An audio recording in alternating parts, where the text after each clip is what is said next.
Hello guys, welcome to my YouTube channel. কেমন আছো তোমরা?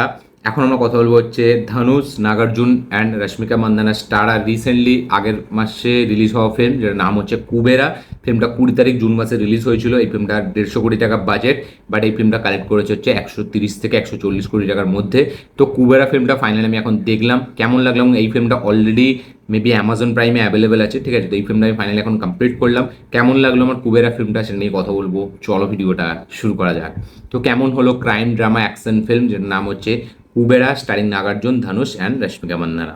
এক লাইনে যদি আমি এই ফিল্মটা রিভিউ করি, আমার কাছে এই ফিল্মটা একটা মানে পজিটিভ এবং ডিসেন্ট ফিল্ম মনে হয়েছে, মানে ভালো ফিল্ম মনে হয়েছে। এই ফিল্মটার যে সাবজেক্টটা, যে কনসেপ্টটা, সেটা আমার একটা ইউনিক মনে হয়েছে। স্টোরি টেলিংয়ের আইডিয়াটা, যে জিনিসটা এখানে নিয়ে স্টোরিটাকে দেখানোর চেষ্টা করেছে, সেটা ইউনিক, সেটা সচরাচর আমরা দেখতে পাই না। তো আইডিয়া লেভেলে এই সিনেমাটা কিন্তু বেশ দারুণ, বেশ ইউনিক একটা আইডিয়া এবং খুব মানে কি বলবো, একটা স্মার্ট রাইটিং আমি এখানে বলবো। বাট এই ফিল্মটার যে এক্সিকিউশনের যে ব্যাপার, ঠিক আছে, সেখানে কিন্তু খুব একটা হেভিভাবে এক্সিকিউট করতে পারেনি ডিরেক্টর। আমার মনে হয় না এটা বিশাল হেভি এক্সিকিউটেড ফিল্ম, ঠিক আছে? মানে ফিল্মটা অনেকটা স্ট্রেচ, অনেকটা লম্বা, 3 ঘন্টার ফিল্মটা অনেকটা লম্বা মনে হয় অনেক জায়গায়। এবং এই ফিল্মটা খুব মানে কী বলে স্ট্রেট ফরওয়ার্ড চলে। মানে আপনি গল্পের মধ্যে হয়তো নতুন কিছু ইউনিক জিনিস খুঁজবেন, কারণ এর কনসেপ্ট আইডিয়া লেভেলে হেভি ইউনিক একটা জিনিস। যে এখানে গল্পটা দেখাচ্ছে যে একটা মানে খুব বড় পাওয়ারফুল বিজনেসম্যান, যার প্রচুর টাকা, সে একটা সিবিআই মানে অনেস্ট সিবিআই অফিসারকে কাজে লাগাচ্ছে, কীভাবে নিজের কাজে লাগাচ্ছে।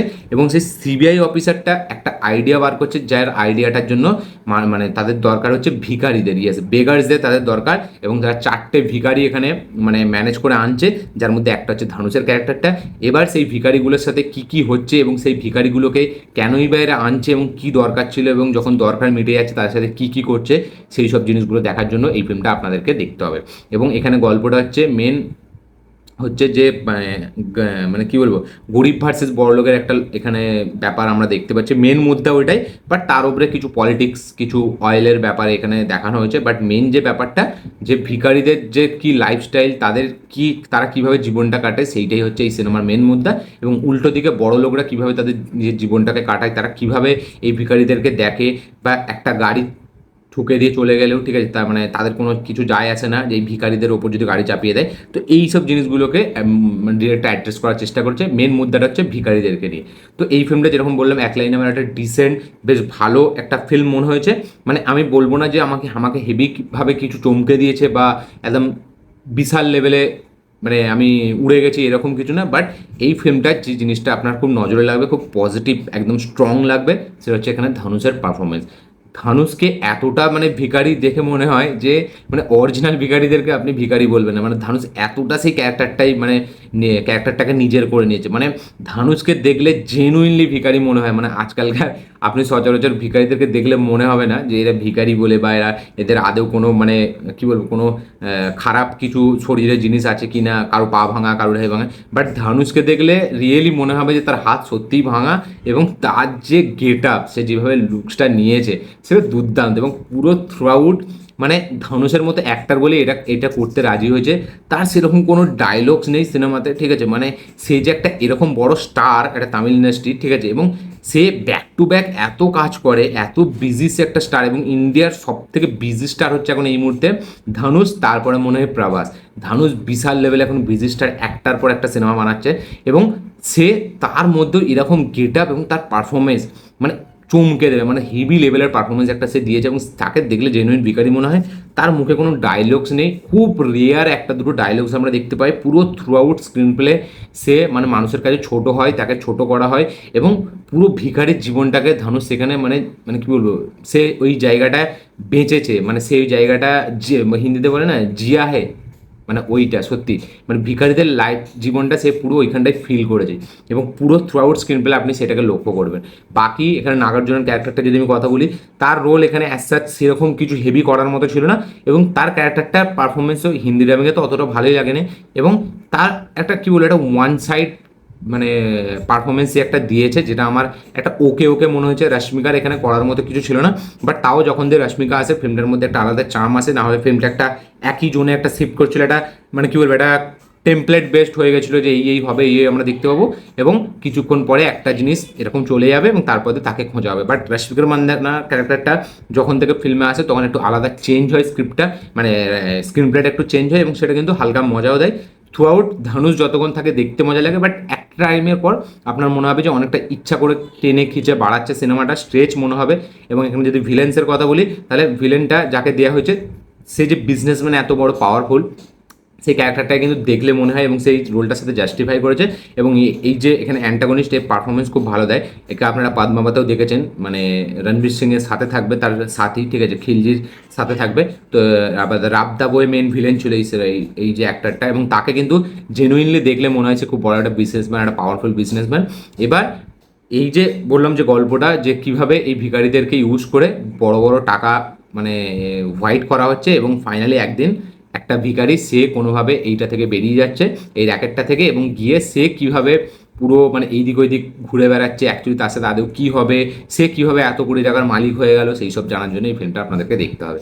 এবং এই ফিল্মের মিউজিকের যদি কথা বলি, মিউজিক আমার অতটা হেভি লাগেনি, মানে ব্যাকগ্রাউন্ড মিউজিকটা তবুই আমি বলবো ঠিকঠাক আছে, বাট ওভারঅল মিউজিক আমার ভালো লাগেনি। এবং পুরো থ্রু আউট মানে প্রথম দিকে খুব সিনেমাটা এঙ্গেজিং মনে হবে, বাট লাস্টের দিকে যতটা যাবে না ততটা যেন একটু এবার একটু রিপিটেটিভ লাগে। প্রথম দিক থেকে সিনেমাটা কিন্তু বেশ দারুণ এঙ্গেজিং, যখন থেকে ভিখারির খোঁজগুলো হচ্ছে বা তারা যতক্ষণ আসছে তাদের সাথে কী কী হচ্ছে, বা যখন একটা ভিখারি সেখান থেকে পালাচ্ছে, সেই ভিখারিটা কে আমি সেটা বলবো না, সেটা আপনাদেরকে ফিল্ম দেখলে বুঝতে হবে। এবং ওই ভিখারিটাকে যখন ধরে বেড়াচ্ছে ততক্ষণ পর্যন্ত বেশ ইন্টারেস্টিং, একটা এঙ্গেজিং, একটা ইউনিক কনসেপ্ট আপনার মনে হবে যে না এইভাবে ফিল্মটাকে ট্রিট করেছে, যেটা দেখতে মজা লাগছে, তো ফাইনালি কী হবে। এবং একটা টাইমের পর আপনার মনে হবে যে ধানুষের ক্যারেক্টারটা এবার ঘুরে দাঁড়াবে বা এই করবে, বাট থ্রু আউট লাস্ট পর্যন্ত না, মানে আপনার ওই ক্যারেক্টারটার প্রতি রাগ ধরবে। এবং যারা ধানুষের ফ্যান তারা তো মানে বিশাল রেগেছে এই এরকম মানে স্ক্রিপ্টিংয়ের স্ক্রিপ্ট চয়েস দেখে ধানুষের। এবং মেন কথা পারফরমেন্স তো তার হেভি স্ট্রং, সেখানে তার ফ্যান্সরা খুশ, বাট ধানুষকে যেভাবে পুরো থ্রু আউট স্ক্রিন প্লে বা থ্রু আউট রাইটিংয়ের মাধ্যমে যেভাবে ট্রিট করেছে না, এটা কিন্তু ধানুষ ফ্যান্সরা মানে সহজে নেবে না। এবং ধানুষ বলেই এই গার্ডসটা দেখিয়েছে, আমার মনে হয় না অন্য কেউ হলে দেখাতো, এবং এই ফিল্মটা হয়তো অন্য কাউকে নিয়ে করলে এতটা সুন্দর পারফরমেন্সও বেরোতো না, কারণ ধানুষ বলেই এটা পসিবল। এবং সে যেরকম লেভেল অবধি যেতে পারে ক্যারেক্টারের জন্য, সেটা কিন্তু সচরাচর সবাই যায় না। হ্যাঁ, আমি বলছি না যে কেউ পারবে না, বাট সবাই যায় না। এবং ধানুষের যেহেতু ওই লেভেলের স্টার নেই, যেটা একটা থালাপতি বিজয় বা একটা রজনীকান্ত টাইপের যে অরা, ঠিক আছে, মানে সোয়াগ এটা, বা একটা মহেশ বাবু যেরকম রোল প্লে করে, ঠিক আছে, সেই রকম টাইপের, যেহেতু মানে সে তার স্টারডমটা ওই দিকে না, তার স্টারডমটা হচ্ছে মেন স্ক্রিপ্ট সিলেকশন এবং তার পারফরমেন্সের দিক থেকে তার স্টারডম, এবং তাই জন্য ধানুষের এত রেসপেক্ট। বাট তার তার যে ফ্যান্স, ঠিক আছে, মানে তারা তো এই ধানুষকে দেখবে না যে এইভাবে একদম মানে কী বলবো, থালাপতি বিজয়ের মতো হাত এইরকম করে বা রজনীকান্তের মতো এরকমভাবে দেখে ক্যামেরা ঘুরবে, তাই জন্য তার ফ্যান্সরা মানে মানে কিছু বলেনি এবং তারা এটাকে মেনে নিয়েছে। কারণ ধানুষকে যেভাবে ট্রিট করেছে এই সিনেমার মধ্যে, ঠিক আছে, মানে একটা অত বড় স্টার, তাকে তার মধ্যে করার মুখ দিয়ে কোনো ডায়লগস নেই, সে পুরো থ্রু আউট স্ক্রিন প্লে সে মানে ছোট হচ্ছে, তাকে মানে সত্যি ভিখারির থেকেও মানে যাচ্ছে তাইভাবে তাকে ট্রিট করা হচ্ছে। তো সেইগুলো মানে সচরাচর ফ্যান্সরা মেনে নেয় না, বাট এখানে যেহেতু ধানুষ ছিল তাই জন্যই এটা মেনে নিয়েছে। এবং এই ফিল্মটাকে তামিল তেলেগু দুটো সাইমultaneously শ্যুট করা হয়েছে, এবং তেলেগু তামিলে দুটোই রিলিজ করা হয়েছে। এবং ফিল্মটা মানে যে বাজেট, অ্যাকচুয়ালি স্টার কাস্ট যেহেতু বড়, ঠিক আছে, রশ্মিকা মান্দানা এদিকে ধানুষের মতো, নাগার্জুনের মতো এত বড় স্টার, তাই জন্য মানে তাদের মানে রেমুনারেশনেই অনেক টাকা খরচা হয়ে গেছে এবং বাজেট, তাই জন্য ফিল্মের 150 কোটি, নাহলে ফিল্মটা যে হিসাবে কালেক্ট করেছে, এটা যদি মানে 40-50 কোটি টাকার বাজেট হতো তাহলে কিন্তু ফিল্মটা একটা সুপারহিট ট্যাগ পেতো। এই ফিল্মটা কিন্তু একটা অ্যাভারেজ কালেকশন করেছে, এবং ফিল্মটা যেহেতু বললাম 3 ঘন্টা লম্বা একটা ফিল্ম, এবং একটা টাইমে আপনি দেখছেন স্টোরিটা খুব ফ্রেশ, খুব ইউনিক একটা আইডিয়ার সাথে আসছে, বাট তারপরে আবার একটা টাইমের পরে সেই মানে ক্যাট অ্যান্ড মাউসের যে ব্যাপারটা, যে চেস বারবার ছুটে বেড়াচ্ছে, বারবার তাকে ধরা হচ্ছে, খুব রিপিটেটিভ হয়ে যায়, যার কারণে লাস্টের দিকে ফিল্মটা অতটা এঙ্গেজিং হয় না। মানে একটা টাইম অবধি এই যে ব্যাপারটা, যে টাকাটা তার কাছে আছে অনেক টাকা, সেটা সে মানে যখন মানে হঠাৎ করে বার করছে, মানে তার মাথায় আসছে, সেইটা না আপনার খুব একটা হেভি মনে হবে না। মানে সে যদি কিছু বুদ্ধি করে, একটা ভিখারি যে এরকম বুদ্ধি করে একটা টাইমের পর সে এবার বদলা নিচ্ছে, যদি স্ক্রিপ্টটা এরকম হতো, রাইটিংটা যদি এরকম হতো যে একটা টাইমের পর সে বুঝতে পারছে যে সে কী কী করতে পারে, তার কাছে একটা জিনিস আছে, তার কাছে একটা মানে একটা পাওয়ারফুল জিনিস তার কাছে আছে, রাখা আছে, তো সেই হিসাবে যদি সে এবার ঘুরে দাঁড়াতো, সেটা আরও মজা দিত।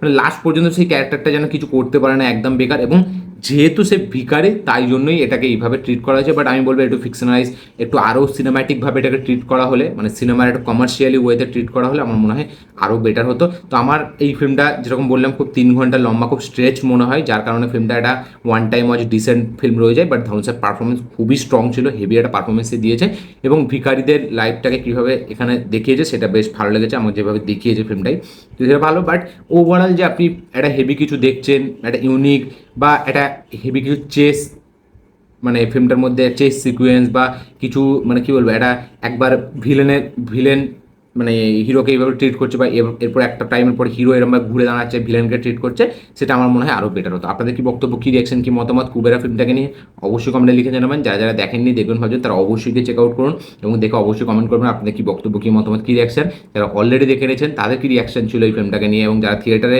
এনজয় করছেন ফিল্মটা, আপনাদের কি এক্সপিরিয়েন্স ছিল সেটা অবশ্যই কমেন্টে লিখে জানাবেন। আপনাদের কাদের কাদের এই ফিল্মটা হেভি একটা ফিল্ম মনে হয় বা খারাপ একটা ফিল্ম মনে হয় সেটা অবশ্যই কমেন্টে লিখে জানাবেন।